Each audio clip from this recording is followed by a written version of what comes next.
बिस्मिल्लाहिर्रहमानिर्रहीम। अस्सलाम वालेकुम नाज़रीन, आप यूट्यूब चैनल देख रहे हैं। मैं सदाकत ज़मान हूँ। नाज़रीन, मुल्क में सियासी हलचल और पॉलिटिकल डेवलपमेंट बहुत तेज़ी से जा रही है। साबिक़ा वज़ीर-ए-आज़म इमरान खान जलसों पे जलसे कर रहे हैं, जो कि इस वक्त की हुकूमत के लिए नाक का बल बन गया है, जो कि इनको कंट्रोल करना अब मुश्किल ही नहीं बल्कि आलमोस्ट नामुमकिन हो गया है।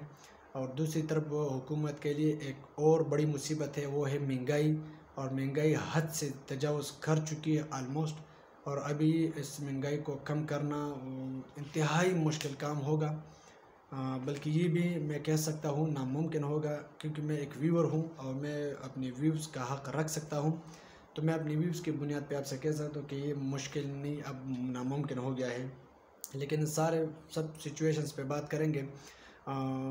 DGISPR का एक स्टेटमेंट आया है, जो कि इंतहाई इम्पोर्टेंट है। इम्पोर्टेंट इसलिए है कि जो वक्त था उन्होंने मुनासिब समझा कि इस वक्त स्टेटमेंट जारी करनी चाहिए।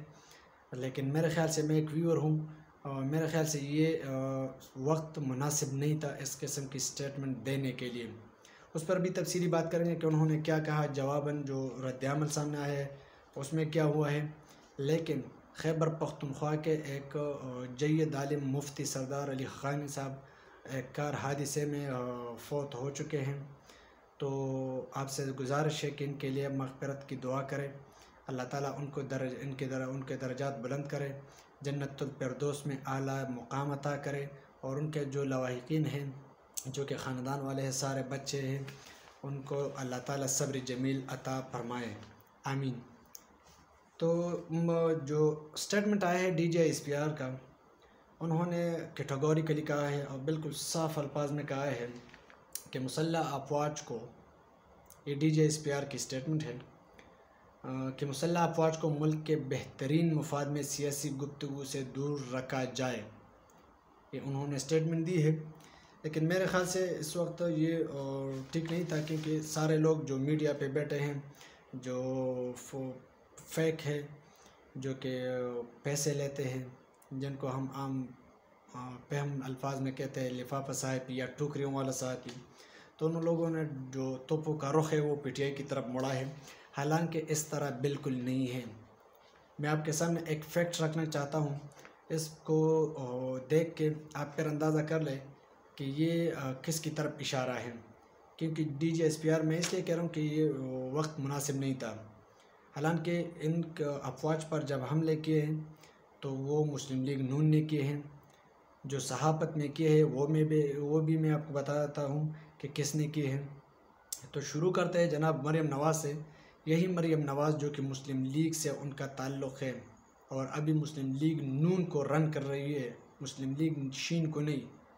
क्योंकि आजकल तो सिर्फ मुस्लिम लीग शीन छाया हुआ है पाकिस्तान में, और नून का कोई अता पता नहीं है। लेकिन फिर भी जो मुस्लिम लीग नून जिस वक्त उरूज पर थी, तो उन्होंने कहा था कि ये जो दहशतगर्दी है इसके पीछे वर्दी है। और दूसरा जो इनका मखसूस नारा था वो ये था कि ये जो गुंडागर्दी है इसके पीछे वर्दी है।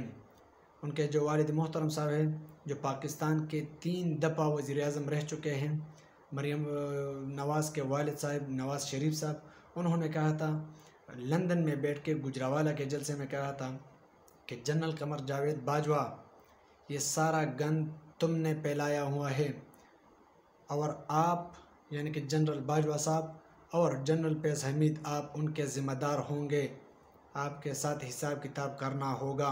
ये नवाज़ शरीफ के अल्फाज थे।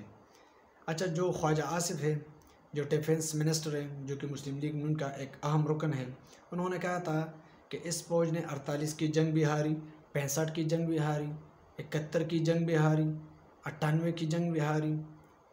कभी किसी ने इनसे पूछा नहीं कि आप किस चीज़ के लिए ये बजट मांगते हैं। जो सारे मुल्क का आप बजट कहा जाते हैं, तो आपने कौन सी लड़ाई जीती है। ये मैं नहीं कह रहा, मैं एक व्यूअर हूँ, मैं फैक्ट्स बता रहा हूँ जो कि मैंने इंटरनेट से गूगल करके निकाली है, अखबारों से निकाली है, किताबों से निकाली है। तो उन्होंने ख्वाजा आसिफ साहब ने असेंबली के फ्लोर पे ये कहा था, जो कि परवेज़ रशीद साहब है, वफाकी वज़ीर इत्तलाआत भी रह चुके हैं, जो कि मुस्लिम लीग नून और ख़ासकर मरियम नवाज़ का राइट हैंड है। उन्होंने कहा था कि पाकिस्तान को ख़राब करे फ़ौज और ठीक करे नवाज़ शरीफ, ये भी उनका वतीरा है। अयाज सादिक साहब जो कि साबिक स्पीकर भी रह चुके हैं, मुस्लिम लीग नून से उनका ताल्लुक़ है, उन्होंने कहा था कि जनरल बाजवा आए पुलवामा के बाद, जब पुलवामा का अटैक हुआ था तो उन्होंने असम्बली के फ्लोर में कहा कि जनरल बाजवा साहब आए पुलवामा के बाद तो उनकी टांगें कांप रही थी, माथे पर पसीना था और बहुत मुश्किल में नज़र आ रहे थे।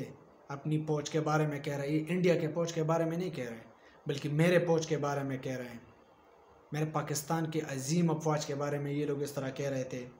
और जो कि सहाफ़त में आप नज़र डालते हैं ना, तो सहाफ़ी जो कि मुझे तो पता नहीं कि इनका नाम क्या है और किस तरह इतना बड़ा हो गया है, लेकिन लोग कहते हैं कि इनकी कॉलम जो है वो इंटरनेशनल अखबारों में भी छपती है।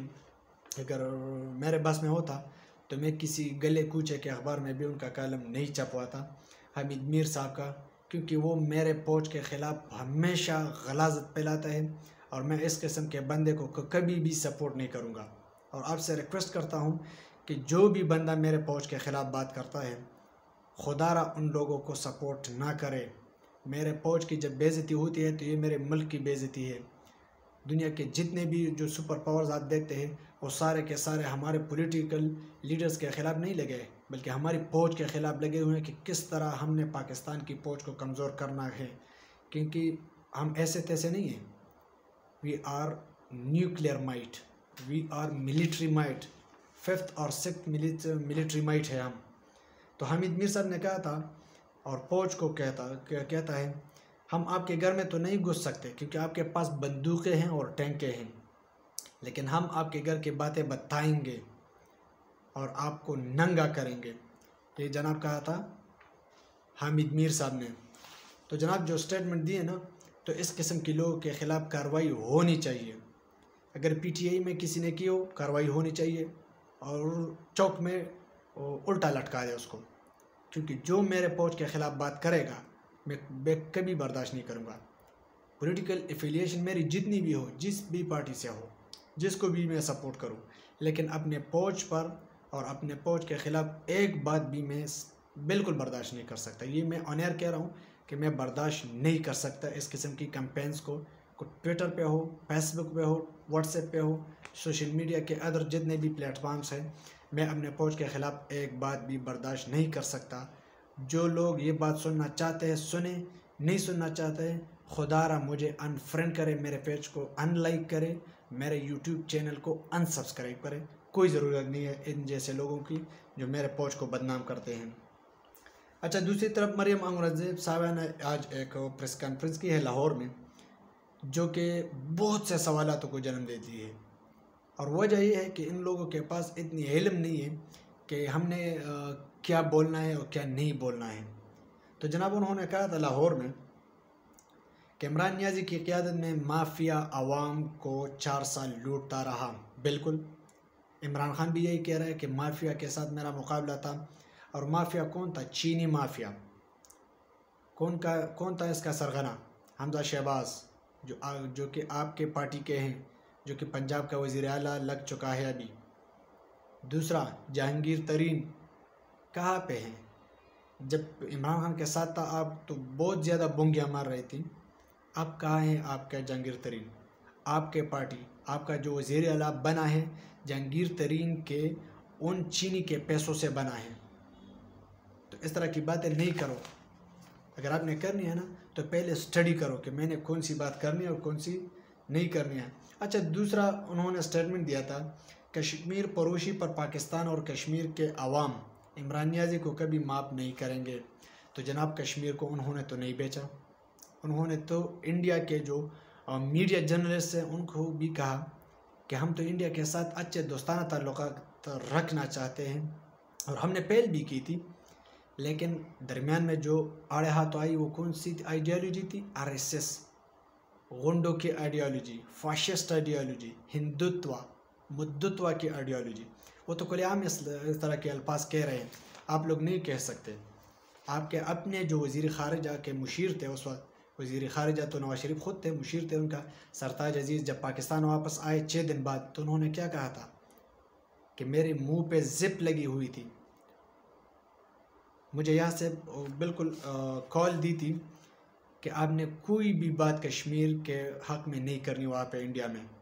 और जब आप वहाँ जाते थे इंडिया में तो आप हुर्रियत रहनुमाओं से मुलाकात से इनकार करते थे। ये आपकी हिस्ट्री है, आप चेक कर ले ज़रा। और वहाँ से जो लोग आते थे, जंदाल कौन था जो आपके साथ मरी में बैठता था? कश्मीर का सौदा उसी तरह होता है, इस तरह नहीं होता कि एक बंदा जाके अक़वाम मुत्तहिदा में भी कश्मीर की बात करता है, वो इसी के इजलास बुलाता है फिर भी कश्मीर की बात करता है, खारिजा कॉन्फ्रेंस होती है उस पर भी कश्मीर की बात करता है।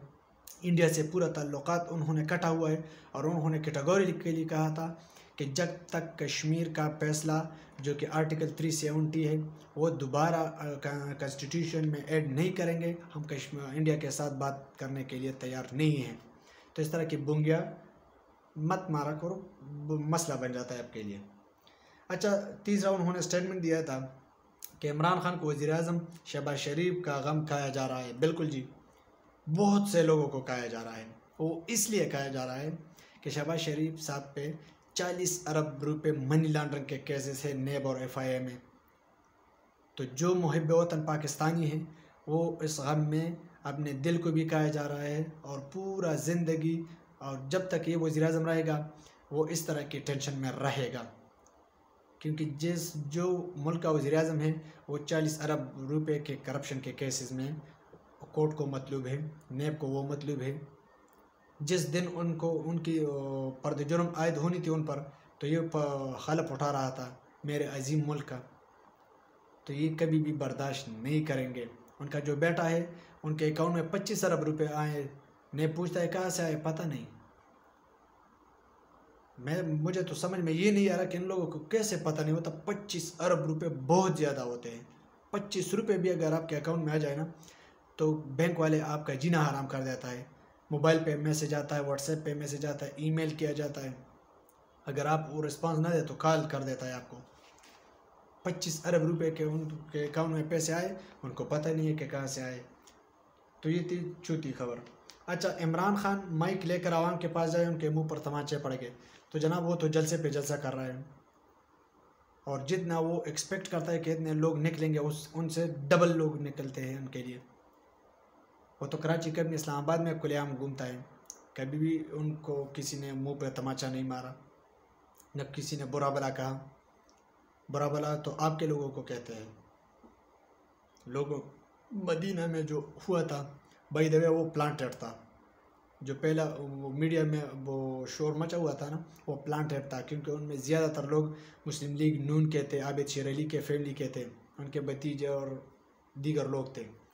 अब जब उनको पकड़ा गया है तो उनसे जब रिमांड दिया गया और उनसे पूछा गया तो उन्होंने कहा था कि ये उन लोगों ने ख़ुद बताया था कि इस तरह के नारे मारो हमारे पीछे। क्योंकि आप वीडियो देख ले गौर से तो आपको पता चल जाएगा कि जब वो नारे मार रहे थे तो मरियम नवाज़ मुस्कुरा रही थी एक आदमी को देखकर, तो आपको पता चल जाएगा। तो लोग इमरान खान को न टमाटर मारेंगे न उनके मुंह पर तमाचे मारेंगे। आपने फ़िक्र करो कि आपने क्या करना है और क्या नहीं करना है। अच्छा, शहबाज शरीफ कशकोल तोड़कर दोस्त ममालिक गए कि हमें पाकिस्तान के अवाम के लिए मंसूबे चाहिए। तो जनाब कशकोल अगर उन्होंने तोड़ा तो मिफ्ता इस्माइल साहब जो IMF गए थे वो क्या पापड़ बेचने गए थे वहाँ पे, तो $204 मिलियन किस बात की मिले उनको? कशकोल तोड़ने की या कशकोल फैलाने की? तो इस तरह की बातें ना करो। ये तो आम आदमी, एक कॉमन मैन, एक लेमैन, एक मामूली सा व्यूवर जो कि सियासत के सिर्फ सीन को भी जानता हो, उनको इन चीज़ों को अब पता चलता है सोशल मीडिया के थ्रू।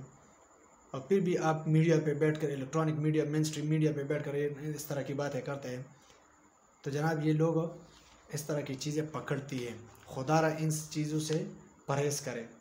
अच्छा, जो सबसे इम्पोर्टेंट बात है, शेख रशीद साहब ने आज एक इंटरव्यू दी है किसी निजी TV चैनल को। उन्होंने कहा कि इदारों के साथ लड़ाई नहीं करेंगे और न चाहते हैं, और उनका ये मौक़िफ़ पुराना है। वो हमेशा इदारों के साथ खड़ा रहता है, हमेशा इदारों की इज़्ज़त की बात करता है। और उन्होंने आज साफ कहा है कि हम इदारों के साथ लड़ाई नहीं करेंगे और न चाहते हैं। अगर इफ्स एंड बट्स, अगर लड़ाई हो गई तो वो इमरान खान के साथ खड़े होंगे। शेख रशीद साहब ने साफ कहा है कि मैं इमरान खान के साथ खड़ा होऊंगा। अच्छा जनाब, आसिफ जरदारी ने पंजाब में अपने कब्ज़े जमे मा लिए। मैंने पिछले व्लॉग में भी आपको बताया था कि जरदारी साहब को पंजाब बहुत अच्छा लगा है, और अब वो जो सेंट्रल पंजाब की पार्टी थी पाकिस्तान मुस्लिम लीग नून, वो अब सेंट्रल पंजाब की भी नहीं रही, क्योंकि जरदारी साहब अब अंदर घुस गए हैं और उन्होंने पंजाब की कौमी असम्बली के 10 नशस्तों पर मुस्लिम लीग से एग्रीमेंट की है कि आप अपना कैंडिडेट नहीं खड़ा करेंगे। और वो नशस्तें सूबाई असम्बली के लिए नहीं है, कौमी असम्बली के 10 नशस्तें, जो कि बहुत बड़ी है। एक कौमी असम्बली के नशस्त में 3 सूबाई नशस्तें आती हैं, तो उन्होंने कहा कि 10 नशस्तें मेरे लिए खाली करना पड़ेंगे। अच्छा, जो 7 उम्मीदवार अभी कैबिनेट में हैं सूबाई, उनके लिए 7 वजारतें भी मांगी हैं। और आइंदा की सियासत के लिए मिसाक़ी जमहूरियत 2, एक जो पहला मुशर्रफ ने दिया था, अब ये दूसरा मिसाक़ी जमहूरियत 2 की तजवीज़ पेश की है, जो कि नवाज़ शरीफ ने कबूल की है। अब तक के लिए इतना ही। अपना बहुत सारा ख्याल रखिएगा, अपने इस चैनल का भी। अल्लाह हाफ़िज़।